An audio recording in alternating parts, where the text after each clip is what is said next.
Well, first of all, thanks for letting me come. I'm happy to be here. I watched also, and they finished early, so I scooted out right away. So were you watching it? Yeah, I watched the whole thing. Did you all enjoy it? Yeah. What do you think of the new XMD? Oh yeah. All right.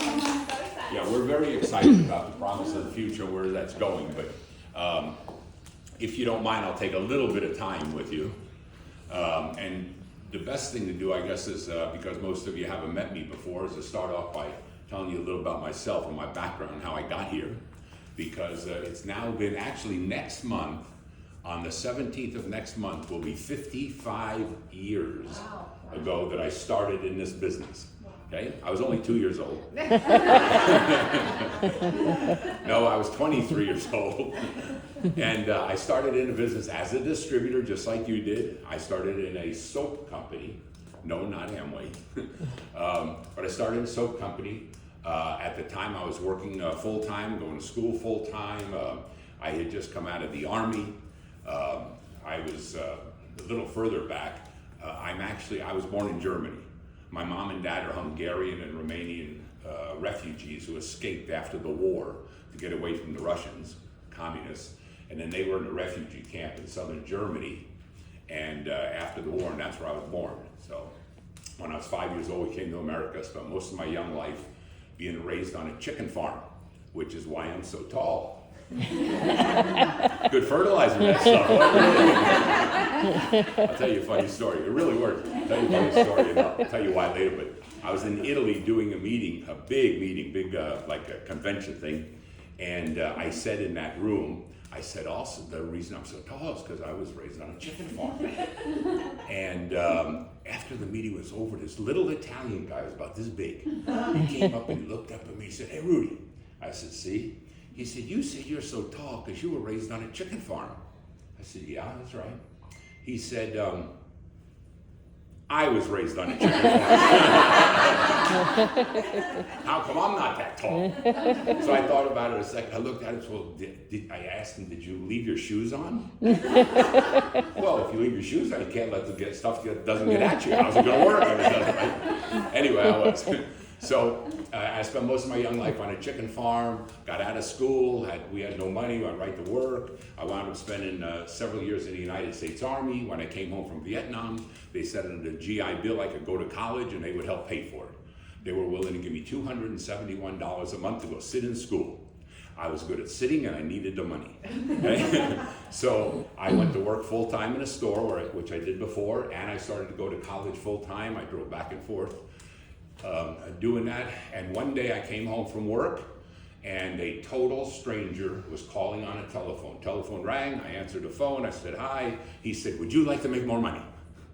I mean, just about that quickly. I said, "Don't hang up." I said, "I'm interested." I mean, literally, a total stranger. He was just calling people out of the telephone book. You can see it was a long time ago. I wasn't doing this. But he was just calling people out of the telephone book, and thank God he called me. He invited me to a meeting. Now, I was in a little farm town in the middle of New Jersey, so I had to drive 60 miles round trip to get to this meeting. And went there, and there were all these older folks. I was only 23 at the time, telling me about, they went up, they drew some circles on a board in the front of the room, and discounts and percentages and names and how you could make all this money. And the only thing I remember from that day was the guy, when he first went to the front of the room, on the top of the board, chalkboard. We used to call them blackboards. I guess I'm old, right? on the top of the board, he had written $30,000. Okay. First thing he did when he came up, and then he explained the business, all the discounts and percentages and all. I didn't understand any of it. I just kept looking at that $30,000. Now that was 1970, folks, when $30,000 was a lot of money. I mean, it ain't bad today, but back then it was a fortune. And so at the end of the meeting, I was ready to go. Problem was, that company to join it cost $3,217 in 1970. Okay, just think. The first brand new car I ever bought was when I got out of high school, was in 65 or 6, cost $3,200 for a brand new car. What would a brand new Ford cost today? Yeah, 8,000. How much? 8,000. Oh, that's for a 80? basic model. 80,000 for a basic model. No, 80? Yes.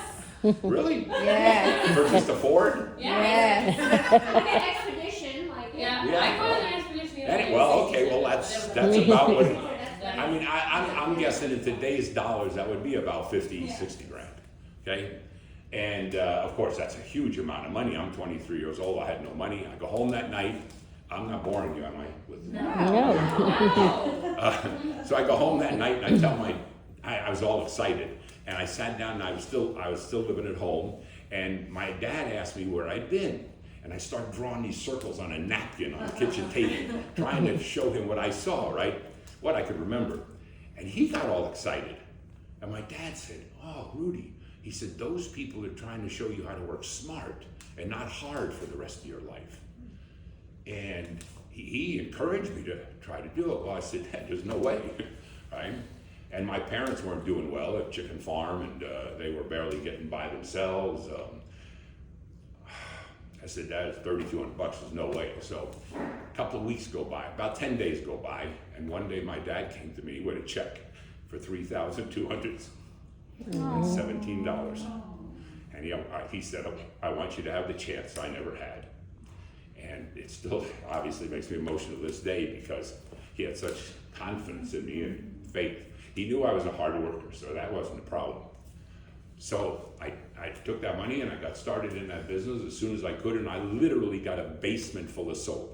Just think how much soap you would get for, for 40 or 50,000 bucks. I mean, all-purpose cleaner, car wash, laundry detergent, furniture polish, you name it. Our basement in the house was loaded with boxes all around. And today, in today's world, people would say, "Oh, that was one of those pyramid companies that sold you big inventories," right? That's what they say. But you have to remember, in those days, there was no UPS. There was no FedEx. There was no postal system that would get you products in a week or two, much less tomorrow, like Amazon does today, right? So what happened was, by buying that product, we were the local warehouse. And then we would recruit people, and those people would come to get the products from us and go and sell the products. Got it? So that was the purpose of those inventories, even though in today's world they make it sound like it was a negative. And in some cases it was, because people would buy it and then wouldn't go to work and get stuck with the product. Okay? But anyway, I worked hard at it. For the first 9 months I was in that business, I was the best, I was the most terrific, I was the most outstanding failure that company had. I did awful. I was 23 years old. Had never been in sales before. I don't know what, right? I didn't have any friends who had $3,200, right? So I didn't do well. I tried. I brought people to meetings. All of the meetings back then were in hotels. And I would take people to meetings, and I just wasn't good. I sold some product. I made some money from selling product. They were great products, but I wouldn't quit. Thank God I'm German. If you know anybody who's German, you know what I mean. Hard-headed. They're hard-headed, exactly, right? Holzkopf, wooden head, right? And I'm so hard-headed, I don't listen well, but I'm also so hard-headed, I don't quit, okay? And I don't give up. So I kept looking around. I said, if those people can do it, one of these days I'll figure it out. And remember, I was still going to school and I was still working full-time. So this is all on the side. Well, after about 9 months, I finally figured it out. And things started to change, and when they changed fast. In that first little while, I made almost no money. In the next year, I made over $56,000. Now, again, this is now 1971, that was a fortune. And by the end of that year, I was broke again, because I spent every penny of it. Well, money is a tool, right? If you don't know how to use a tool, you abuse it. Well, that's what happened to me. But of course, I still had the opportunity. I went from where I started in New Jersey, because the system back then, we didn't get overrides like you do in Xyngular, where you can get 8 levels deep of people, right? Back then, it was, you moved up, you got 1 level from anybody you enrolled, because we didn't have computers. They couldn't manage all of that stuff. So the idea then was to go and become an area coordinator. And that meant that you were doing the meetings and the trainings in an area for people, and you got an override from that area, and still your own business, of course. So I was sent down to Baltimore, Maryland from New Jersey to be this area coordinator, which was great, and things went terrific, and I won't bore you with the rest of the story, but I did so well there that then they sent me to Germany. I started because I spoke a little German. Did very well over there, and eventually became the president of the company, and I was only in my mid-20s. From there, they sent me to Canada, the same company. It was called Bestline Products, by the way. They sent me to Canada, did the same thing in Canada, lived there for 8 great years. It was terrific. From there, they sent me to Italy, the same thing in Italy. And the good part back then was that the company I was with, even though we were corporate, we could still, not only could we, they encouraged us to build our own business, because that's how we got these countries going, was to do the recruiting and the building ourselves. And so that worked great, and then from there they promoted me to something else international, and I spent all my time traveling. In 1984, 83 or 84, I got tired of doing all that traveling around the world. Wanted to come back to the United States. The company I was with convinced me. They had bought a company in California called Diamite, which was a jewelry business. They convinced me to take that over, and I said, no, I don't want to be in a jewelry business. They said, well, do what you want with it. My first love was nutrition by then. Even though I joined a soap business, when I was in Canada, I started to learn about nutrition for myself. And the way it started, it's kind of a funny story, but I was actually at a meeting, and again, I'm a young guy. This was in 1975, maybe. No, 1974. We were at a meeting in Majorca, Spain, and I was sitting at a dinner table with the executives of the company, and the one guy who was running the company, he pulls out this napkin, and in the napkin, he had like 10, 15 pills.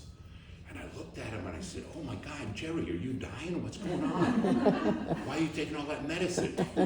And you got to understand, in the 70s, nobody believed in nutritional supplements. Very few, I shouldn't say nobody, but very few. No doctor would believe in it. They tell you if you take that stuff, you'll die. And he said, well, he tried to explain to me, these are just nutritional supplements, and gave me a little background, and I kept asking questions. He said, Rudy, look, I'll tell you what, go read a book. And he recommended a book called Know Your Nutrition by Linda Clark. I still remember the name. I don't even know if it's ever available anymore. But it was a simple book that made a very simple case for why we as humans have to take nutritional supplements. One, because of the way we grow, the way we fertilize, the way we process food, the way we cook foods in today's world. You know the story. You take great vegetables, you put them in a pot, you boil them, right? You take the vegetables out of the pot, you put them on your kid's plate, and you think you're doing your kids good. No, all the water-soluble vitamins are in the pot that you just poured down the drain. So all the vitamin C and all of the great nutrients that you think about as water-soluble, the B vitamin, they're all down the drain, and all the kid gets is the fiber. And so this book made this great claim for all of this, right? And the end result of that claim was simply, look, nutritional supplements are nothing but an insurance policy. Just like you buy insurance for a house or a car or whatever. Because people would tell you back in those years especially, oh, well, nutritional supplements are no good because all you do is you pee them out or you leave them in a toilet or well, maybe that's true. Maybe, what if I took this nutritional supplement and 80% of it I didn't need and it was in the toilet? But what about the 20% I did need? What about those B vitamins that I wasn't getting? I didn't have any energy. What about the vitamin E that I wasn't getting and my heart wasn't doing as well as it should? You know what I'm saying? So the whole case was, take supplements as an insurance policy. I bought into that. And so pretty soon I started taking supplements, and the more I took, the better I felt. I was living in Canada at the time, so winters were awful, and I wasn't getting colds anymore like I did before. I was feeling better. So the more I took, the better I felt. The better I felt, the more I read. The more I read, the more I took, the more I took, the better I felt. It became a vicious cycle. And it wasn't long before I had a napkin bigger than Terry's was. And so it's kind of funny because the business I had then in Canada, the same business, Bestline, every month we would have a sales meeting where we brought the sales team together, these area coordinators. And in the sales, we'd have a sales meeting and do training. And in that one day, one of these sales guys says to me, Rudy, because I would do training not only on how to build a business, but I would give training on nutritional supplements, what I was learning, right? Because I wanted them to be healthy, obviously, to sell more. Well, one day, one of the guys says to me, he says, Rudy, you got us taking all of this, and I won't tell you the word he used. You got us taking all of this stuff. Why ain't we selling it? Good idea. and that was the days when now, you know, everybody and his brothers into nutrition.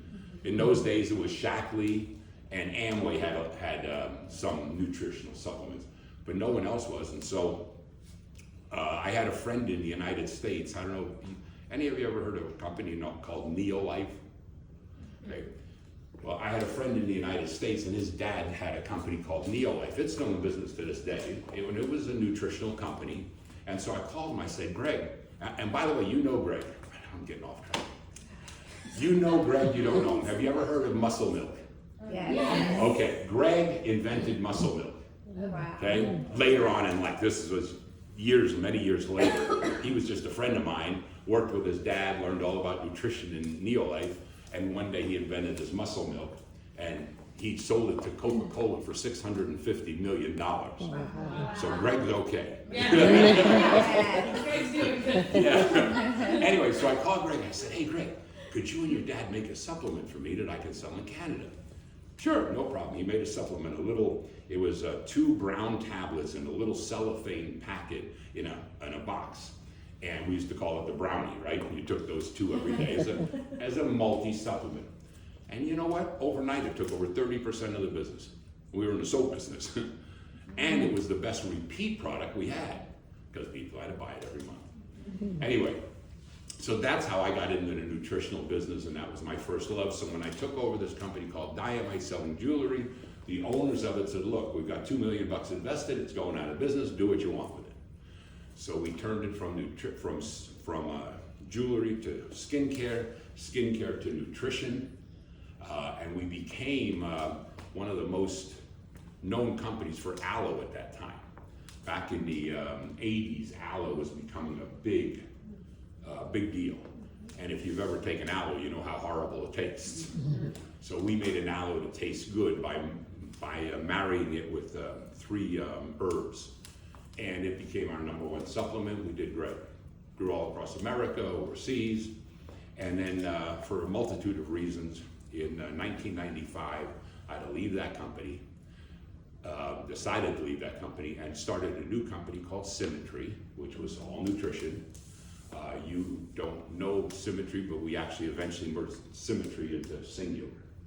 Because what happened was, again, am I boring you? No. Okay. Good. We're like sponges. over Yeah, here. we're So the way Xyngular came about was I had Symmetry. One of the things that had happened to me as I was growing my business, I had recruited, man, when I got good at it, I got good at it. I recruited all my friends, relatives, I had everybody. While I was in Germany, the Bestline company in the USA went out of business.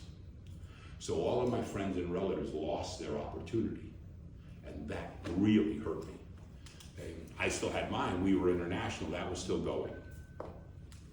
And so years later, when I owned my own company, Symmetry, I decided that if I ever saw a company that was failing, that wasn't doing well, we would figure out some way to save them. Buy it, merge it, support it, not because we wanted the company, but to save the distributors. And so in Symmetry, I was acquiring other companies, and I had a friend who knew I was doing that. And one day he came to me and he said, hey, I got this guy who's in Florida, and he's got this company going, and they're selling some kind of juice, and he's got a really cool marketing plan that really is exciting in it. But he's out of money. He needs money. So I called the guy, right there at the spot. And to make a long story short, yes, he needed money, we could make a deal, but he wouldn't sell me 51%. And why would I want to own the company? He's already going downhill. And let him be in control of it and give him my money. Got the idea? So if I didn't own 51%, I wasn't interested. But what we did like, he had the concept, the concept you have today in your compensation plan, that what's called the straight line. No one else has that. You now are the only ones, because he went out of business. He had this idea of this straight line compensation system, where everyone's in the same organization basically for the bonuses, that big bonus pool that you get every month, okay, or that you can get every month if you choose to. That was the idea, and I thought, man, that is so good. I'd never seen that before. And so rather than try to buy that company, and I wouldn't change Symmetry because they were doing good, and I wouldn't change the marketing plan. So we decided that day to start a new company. And we started Xyngular originally by just one product. It was the Global Blend, was the first product, which was actually a copy off of one of the Symmetry products, which you have. Was that, because you said it was juice and aloe and like all that. And Yeah. Okay. That's how Global Blend came about, from the product that we had in Symmetry that was called Genesis that you have today. Wow. Okay? And the reason it was called Genesis is because everything that's in there is all the food that's mentioned in the Bible. All the herbs that are in the Bible. I didn't know that. I've never heard that one. That's the truth. That's where it came from. That's why we called it Genesis. That's cool. It's Yeah. every That is herb. very If you look at the label, every herb that's in the Bible, and then it was based on. Now again, I'm getting off track. But Genesis is based on, the apple in the Garden of Eden. You heard that, right? Yes. It's not true. There was no apple in the Garden of Eden. Apples were not common to the Middle East. They didn't have apples. When it talks about the apple in the Bible, it talks about a many-seeded apple. The original biblical wording is a many-seeded apple. That's a pomegranate. Because in the Middle East, pomegranates are very popular. And in the days of Jesus, that was a very common food, to eat pomegranate. Okay? And the many-seeded, you've all had a pomegranate. Well, Genesis is based on that because that many-seeded apple has something in it called ellagic acid. Ellagic acid is super beneficial as an antioxidant in your body. The other thing that was in there that comes from the Middle Ages is grapeseed. It's resveratrol that comes from the skin of red grapes. Okay, why? Well, back in biblical days, remember, they didn't drink water, or very little, because they couldn't. It was mostly polluted. So they drank a lot of wine, because that was a clean way of getting liquid. And in that red wine was the skin of the grape, which had this resveratrol. And that's why it's based, so Genesis is based on all of the biblical herbs and foods, as well as resveratrol from grapes and the ellagic acid from pomegranate. Anyway, again, I got off track. Oh, it's so good. That's That's really good. It is. It's a great. To this day, I take it. I mean, that. If I had to take only one supplement, honestly, besides my multi-tablet, besides Action, besides the multi to give, that I would take Genesis. Still do to this day. All my grandkids, who live just down the road, by the way, they take Genesis religiously. All of them. They love it. Interesting. So. The liquid or the pill? Why I take the tablet now because of all the traveling I do, or so. And Yeah. the kids love it, and the juice for them because they like the taste of it. But I take it in the tablet and juice. We still have the juice at home all the time, of course. Anyway, how did I get on that? Oh, we started. I'm sorry. We started Xyngular with one product. That's where I was, right? It was Global Blend based on Genesis, right? Yes. Okay, so the Global Blend, and so when we started the company, we had this straight line. We called it a single line concept. We started the company with one product, a single product. Shows you how good of an imagination I have. What do we call this company? Xyngular. But we couldn't spell it with a C because it was a telephone company Wow. that was called Xyngular, so we spelled it with an X. Ah. Now I know later I've never heard that on, either. Russ changed it to Xyngular because our number one product, one of the number one diet products was Zing. So everybody started calling Xyngular Xyngular Ah. because of the Zing product. So How did I not know that one? that's a lot of history, right? You just got that most people don't know. But anyway, that's where it started. And remember I told you I was buying companies right? Well, there was a company called CNI. It was a diet company selling diet products in Southern California. They were going out of business. They were doing a couple of $1 million in sales, but couldn't run the company. They were going out of business. So I went in and we bought that company. Well, that was a month after we started. We started Xyngular in December, and I bought that company in January. And so instead of putting that company into Symmetry, we put it into Xyngular. And that's how Xyngular started. And that's where Freddie came from. That's where Kala came from. That's where Jaina came from. That's where all of them have been with us since the very beginning. Who did I miss? What about Stan? Where'd Stan come from? Stan was in He that. was Yep, in- he was in okay. CNI. Yep, Stan and out of summer. Oh, who am I trying to? The lawyer in West Virginia. Cynthia. Cynthia. Evans, yeah. So all of those people came. Oh, Now they weren't top distributors in CNI. They were lower level distributors, but when we bought the company and merged it into Xyngular, they became the stars. They are all Wow. powerhouses, right? Like, Exactly. They're all $1 million club earners. Yeah. So. That's cool. wow. Anyway, that's how it started. I don't know how I got that far. I didn't mean to do that. No, that is great. Great. I mean, I've heard the Great. stuff in Utah, the stories you tell there, but here, I mean, like, this is all new, so it's very Well, it's a little more personal. So, Love it. How did Mark and Mary come in? good question.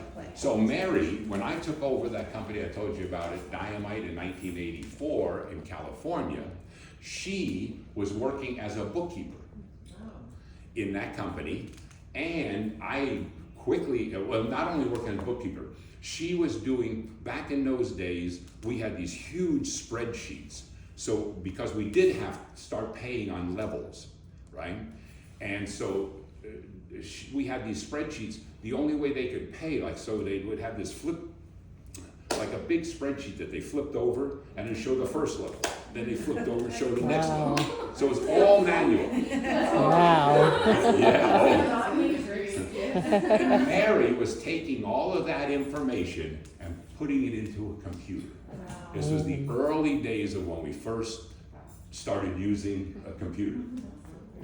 So that's where Mary came from, and it wasn't long. I identified very quickly how bright she was, and that she became, so to speak, a right-hand man, or a right-hand woman. Not right-hand man. But no, she became very important to growing the business. And then later on, when we started Xyngular, I gave her shares of the company, so she is one of the owners of Xyngular to this day. Wow. Steve has been with me since 1975. Wow. Wow. You all know Steve. You might have met him. What's his last His name? Cole, Steve Cole. He is he was our financial officer in Symmetry. Okay.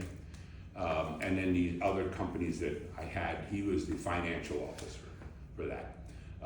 Retired today, but he's still involved. Well, and not to interrupt you, but funny story about Steve. I never met him when we were in Cabo a few years ago. We're having breakfast, and Chris and I were sitting there, and I look over, and they had an X on their shirt. It's like, what's your name? You know, who's your upline, or who's your? And he's like, I'm an owner. I was like, oh, okay. Very nice guy. Yeah. Wow. Yeah. And so and when we started Xyngular, I took all those old people that have been with me. They all have shares in the company today. And so Steve was also one of the originators. Again, he and I have worked together since 1975, so we've been together forever. Wow. That's great. And still is involved. He's on the board of directors for Xyngular. So is Mary. And you see Mary more often because she's Yeah. more personal than a financial guy. and the reason where Mark came from is when we started Xyngular, we had no one to run it. I couldn't because I was the face of Symmetry. So it wouldn't be cool for me to have this other company out there, right? So we needed to hire a president, and that fella who I told you brought that other company to me that I called, he knew Mark. He knew Mark in Utah. So we called Mark, said, hey, you interested? And he was interested eventually. He'll tell you the story, and he did a great job of helping us get the company going. Clearly. So, yeah. So, man, that's a long story. Would you like some water? Or No, That was okay. beautiful though. I didn't mean to get that deep, but No. let me say this. Look, this Xyngular and this business there's only 4 things that are important in this company, okay? Or any direct selling company, which is my whole history, right? And it's always been the same, no matter what it was, and no matter what country I went to, it's always the same. So number 1 is the company, the foundation, that you feel confident that the company has a solid foundation. Well, Xyngular, we've been here now 15 years. You know, when we first started, people said, oh, they'll never last a year. Then next year they said, oh, they'll never last another year. Then after 2 years, oh, they'll never last another year. And then finally they shut up. And so now at least we have a track record. Has everything gone well? Heck no. It's like any other business. It's like a family. It's like life. There's lots of ups and downs. Have we had our ups? You bet. We've been great. Have we had our downs? Yeah. That pandemic was one of the worst things that happened, not just to us, I think to the world. It was awful because it took the company way off track and cost us a bunch. And then of course when the Ozempic came along with the shot, we were primarily a diet company because and by the way, the diet company came because of CNI. See, all those people, they were selling this diet, so we brought over those 3 packs they had. Do you remember the Core 4? And yeah, that was the early days of the diet. Okay, and then we added all the other products later on. But so we've had our ups, we've had our downs, but that's life.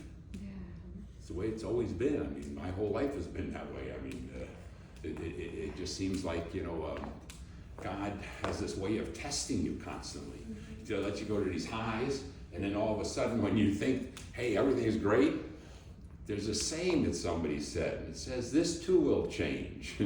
Well, that's a nice saying when you're down, but nobody wants to believe that when you're up, right? When everything's going flying high, this too will change. And you got to be prepared for it. And for various reasons, I think. One, I think what happens in the negative times that I've been through in this industry especially, what those negative times do is it weeds your garden. Because it takes people who really don't believe in what you're doing or don't want to follow your concept. They wind up leaving. And hey, that's the way it is. I mean, that just happens. Another reason is because it makes us better. It makes us look for new things. Would we be doing this XMD if that pandemic hadn't happened, if GLP-1 didn't come along, the shots? No. So it just makes us better. It makes us look into the future. It makes us say, how are you going to grow? And so again, I think God is always a good God, and so everything happens for a reason, as long as we are willing to keep moving forward. So anyway, where was I? That was step 1. That was the first Oh yeah, the company. Yeah. So you got to feel comfortable that the company is here and is here to stay and is here for a reason, and our philosophy, and I hope you do. The second ingredient, of course, is the product. Well, we've got terrific products. All of the products are great. I mean, you could take any one of those products and start a separate company. You could take just the meal replacement. You could take the gut collective and run it as a separate company. But now this XMD is very exciting. Mm-hmm. And I told you how long I've been involved in nutrition and how I feel about nutrition. I was not a fan of GLP-1. I was not a fan of the shots, honestly. We talked about doing what we're doing now a year and a half ago. maybe 2 years ago. And we decided not to do it. But over that time, these GLP-1s, these peptides have really shown yeah, they're a medicine, but the peptides are creating more than weight loss. As you know, it was discovered because of people with diabetes. That's where the original GLP-1 came from. But there are lots of other benefits coming out of these peptides that are very exciting, and there's more peptides to come, more than just GLP-1. There's others on a drawing board right now that you'll see for skin, that you'll see for energy, that you'll see for longevity, that are on the drawing board, and it really works. So I'm excited about this marriage between science, modern science, and our traditional nutritional knowledge, right? It's ancient nutritional knowledge, really. You get into herbs and so on. So I, for one, am excited about this marriage. I'm not excited about just selling the shot, but I am excited about selling the shot with our nutritional supplements to help people overcome what might be a negative of the shot. Like one of the bad ones is, as you know, muscle loss. Right. Because people aren't getting enough protein, they're not eating enough foods, so they're not getting nutrition like they should be getting because they've cut down on their foods. Anyway, so products. The thing I'll leave you or say about the product is our products are never done. And that's what you have to believe. That's what I believe. Our products are never done. We're always looking at trying to make them better. Why? Because I want them for me. I do. I want it for my That makes a lot of grandkids. sense. Yeah. Right? I want the nutritional business. Heck, the supplement we started with, that little, what we call the brownie, in today's world, that's worse than a one a day even. Well, we didn't know any better. Right. That was the science at the time. And so now as new science comes along, we can move the company forward, okay? And I'm very excited because look at Oliver, 39 years old. That's the future. It took 1.5 years for me to find him. When we lost Russ and we had to find a new CEO or a new head for the company, it took a whole year, and you have no idea how many people I interviewed. Now, there's nobody perfect, okay? Except me.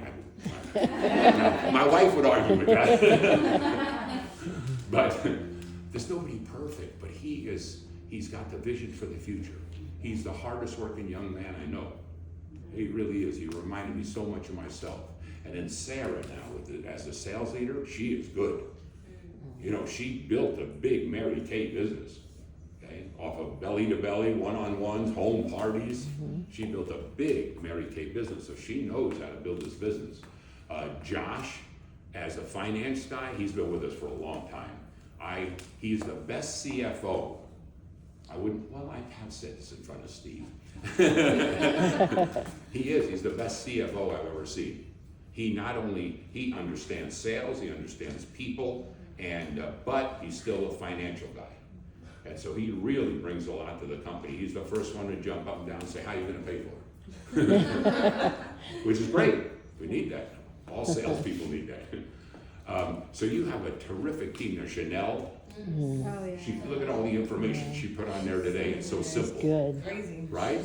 very good. A lot of great information.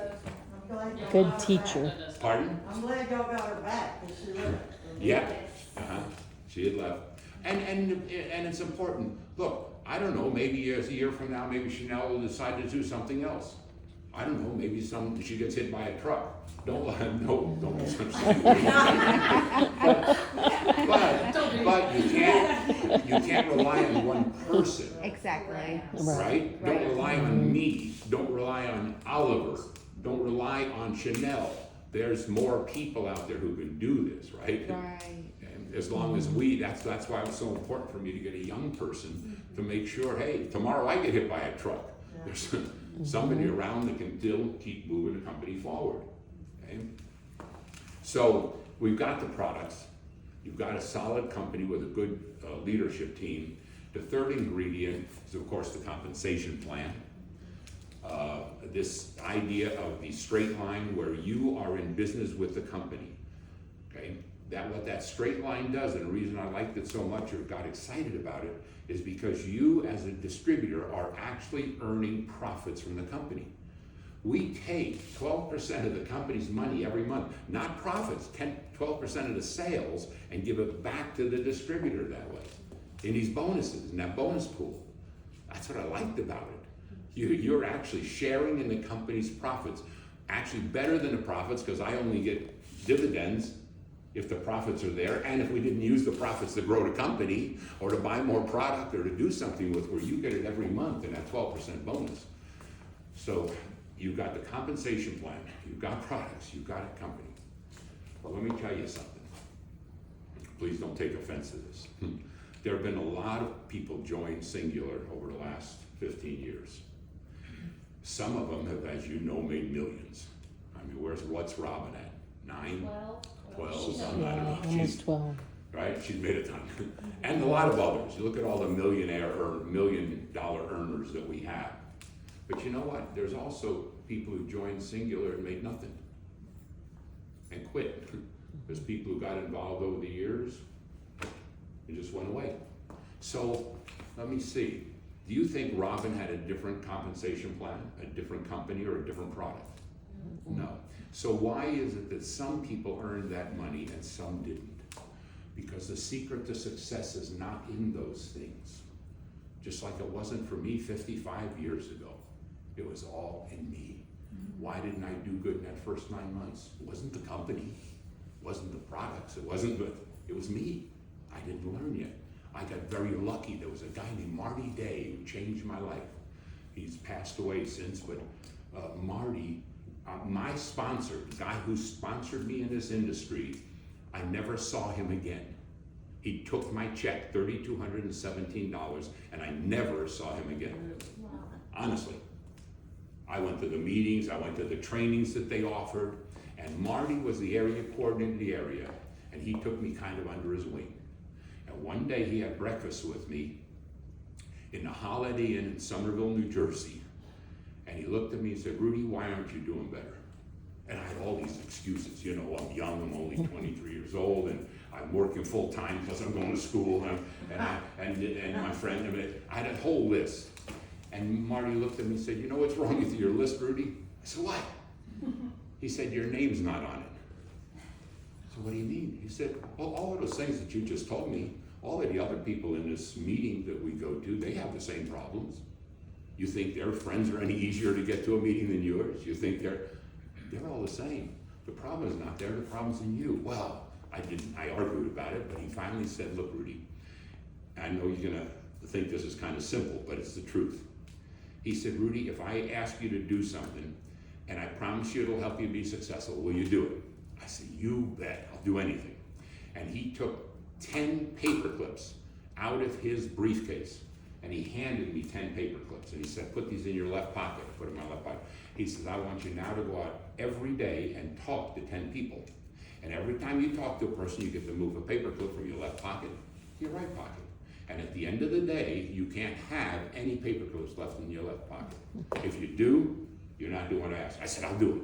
He said, "Now you can't move 9 one day and 10 the next, or 11 the next." Doesn't count. Every single day. I said, "All right, Marty, I'll do it." Well, I started doing that. I started just going out and talking to people, right? They'd say no, I'd move my paper clip, no problem. I'd go down to the next person, "Hi, I've got this great opportunity. Whatever I had to say." It didn't matter what I said. And they said no, I didn't care. I moved my paper clip. And the secret to that was, all of a sudden, I didn't care. See, before that, if I talked to my friend and I told them about my product and they laughed at me for being in the soap business, I get so discouraged that for the next week I wouldn't talk to anybody, right? Or I told them about my opportunity and they say, "Oh, I've heard of those things, they're no good, that multi-level marketing stuff." And well, they didn't call it that. Back then they called it all pyramid schemes, right? Yeah. Right? That's one of those pyramid schemes. I get so discouraged, I wouldn't talk to anybody else. All of a sudden now, my goal was no longer to get people into business. My goal was to do what Marty told me to do. I didn't want to be alive. All I did was talk to 10. And pretty soon people start saying, yeah, I might be interested. What's this about? I'd say, really? Oh, wait, what's next? Hold on. Yeah. Are you sure? Or someone would say, why are you moving a paperclip from your left pocket to your right pocket? And by the way, I really didn't move paperclips. I put pennies. Because the paperclips would tear my pocket when I pulled it out. So I started using 10 pennies. Okay? And I literally had some people say, why are you moving that penny? I said, well, you said no, right? Yeah. Okay, well, I get to move it. I said, why? I said, I'm getting rich. What do you mean you're getting rich? Well, this is how I'm going to make money. I said, how? I said, funny you should ask. Tomorrow night at 7:45, Holiday Inn. There you go. And I'm trying to make it funny for you. I swear it's a true story. But the reason was, all of a sudden, my attitude was totally different. And that is the secret to success. People will follow your attitude, not your opportunity, not your business. They'll follow how you feel about something. And so my attitude now is I was excited about what I was doing, and people started to follow. I swear that's what changed the whole business. And all of a sudden, it didn't matter if I was 23 or anyway. So that's what made the difference. Okay. So all those three things I just told you about, they are the same for everybody. So what's the difference? The fourth ingredient that makes it everything different, and that is you, is me. It's the person who's using it. That's why some make millions, some make nothing. Because it's not in those ingredients. Sure, could we do things better? There's always something the company can do better, make a new app or another something, or maybe, I don't know what it is, but new products coming out and so on. Yeah, we can do, but that's not what makes the difference. It's in you. And there's only a few simple ingredients, and I won't bore you anymore. Gee, I'm taking too much of your time already. Okay, there's only a few things that over all of these years of my 55 years in this business, that if anyone asks me what makes the difference, I'll tell you. And they hold true no matter where you are. Number one is your attitude. I just went through that. How you feel about what you're doing is what people follow. It's your enthusiasm for what you're doing. It isn't the facts. It isn't the information. It's how you feel about it. So if you feel excited about your product and what you're doing, you'll attract people. Everybody? Of course not. Lots of no's. But you gotta be willing to take the no's with the yeses. So number one, it's in your attitude. Number two, it's in your desire. How big are your goals? Okay? I'm not telling you they have to be big, but what are they? Are you excited about making $1,000 extra a month to, I don't know, maybe take some trips with the family? That's great. You want to make more? You want to make, I don't know, you want to build a new career? You want to go all the way like I did? I had no choice. I was a chicken farmer. I didn't have any other options, okay? This was my only option. So I had some big dreams, and I was willing to work hard for those dreams. So how big are your dreams? What's the vision that you have for the future? And again, I'm not saying it has to be full-time or staying forever, but whatever it is, you can have it. If you can dream it, you can have it. This business will allow you to do it. There's a way to make an extra $500 a month consistently. The problem is once you get to $500 a month, guess what? You want 1,000, right? And that's a positive and a negative. Because you know, we've had people join our business, and as I said, things go up and things go down. We've had some join our business and they're making, I don't know, 30, 40,000 a month. Well, and then there's a downturn, and all of a sudden, instead of 40,000, they're making 20. And they just go crazy. But before, they were making $4,000 a month on a job. Now they're making 20 and unhappy. Does that make sense? No, now I can understand, yes, you came down, but if you were up there once and you can do it again, right? And that's part of life, is the ups and downs. So, anyway, if you dream big dreams, you can have them, but you've got to be willing to dream. The next ingredient is work. Actually going to work. And I don't even like using the word work. I like using the word activity. Because this business is so darn simple, it doesn't take hard work. You know, nose at a grindstone, and that's how you'll succeed. No. In our business, if you are just consistently doing something, like my 10 penny story, and I don't mean that you have to go to talk to 10 people. But maybe for some of you or some of your people in your organization, maybe it's just getting out and talking to 3 a day about their business, their opportunity, their products. Maybe it's, how about talking to 1 a day? Because they're probably not talking to anybody. And by the way, no offense, but posting on social media is not building a business in network marketing. We are a relationship business. We build people and people build our business. If we wanted to be in the social media sphere, why do we have to pay you 52% of every dollar that comes in? Why don't I just take that 52% that we pay out in commissions and, I don't know, do advertisement on television or do something else, right? We are a network marketing business, and we always will be. Don't listen to people who tell you we're gonna be a, what do you call it, affiliate company, like Rodan Fields did, like Advocare did. We will never do that. Are we trying to give an opportunity to people who have a social media experience? So what do they call them? Influencers? Yeah, they have an opportunity. We want them. But we will never go to that. I don't want to be in that business. That's I'd not rather what built just- you. Huh? That's not what built you. No, that's not what got me Yeah, here. The exactly. reason I do this business after 55 years, honestly, I don't need the money, I promise you, okay? I do this still because I love it. I come here to be with you. This is what I really love. This is more exciting to me than going to a convention with 1,000 people. Because this is how I started, right? This Talking is what, about soap. huh? Talking about soap. That's right. It was good soap, by the way.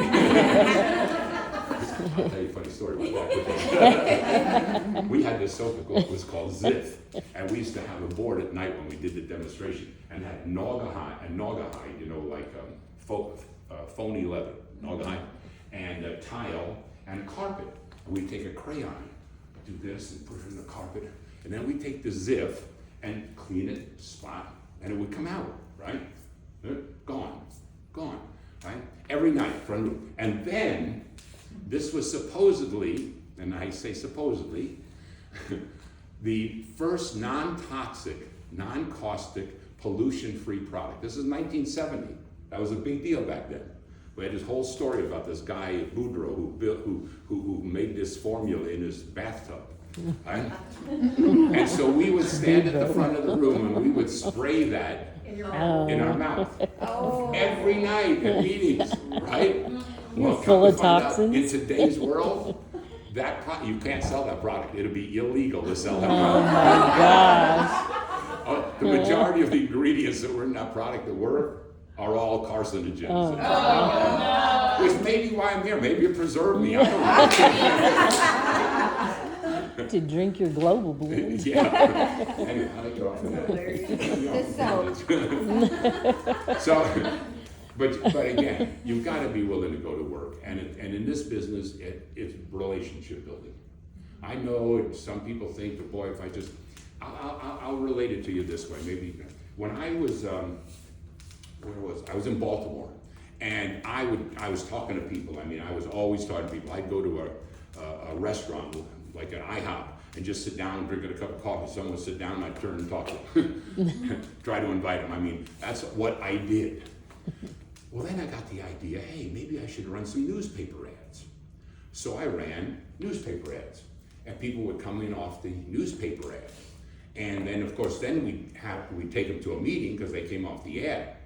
The problem with that was that when the people who I got off of a newspaper ad to join the business, guess what they wanted to do when they started?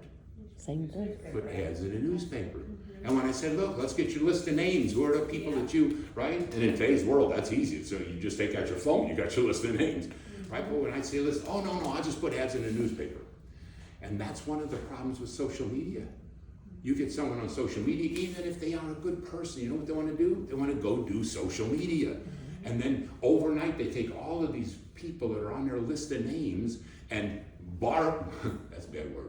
Throw up on them. So now their entire list of names has just been told, oh, I'm in the nutritional business and you can make money. And they haven't seen it. Just like my friends who I told them about network marketing, or what they say, pyramid, they wouldn't listen. But once they saw it, when I brought them to a meeting and they understood, it'd be like the guy who called me up on the phone. What if he would have said to me, you want to sell soap? Do you think I would have gone to that meeting 60 miles away? I wouldn't be here today Yeah. if he led with the soap. Right? So when you're using social media, be careful. If I were you, if I were building a business today, I would, no problem, I use social media, but look at it as a newspaper. It's going to attract someone to me, and then I do what? That's called, right?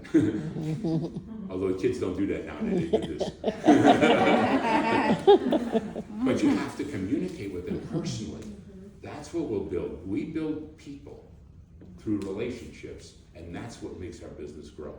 So, you gotta be willing to go to work. The fourth ingredient is you gotta believe. We already talked about the company. You gotta believe in your company. You gotta believe in your products, obviously, because you can't sell something you don't believe in. You're not using yourself, okay? Why was I able to sell nutritional supplements? Because I believed in them for so long. Simple. But you gotta believe in you. That is, in our business, the hardest thing. Because most people who join our business have never been in business, never sold anything, never been around. So it's important to keep them involved until they start learning.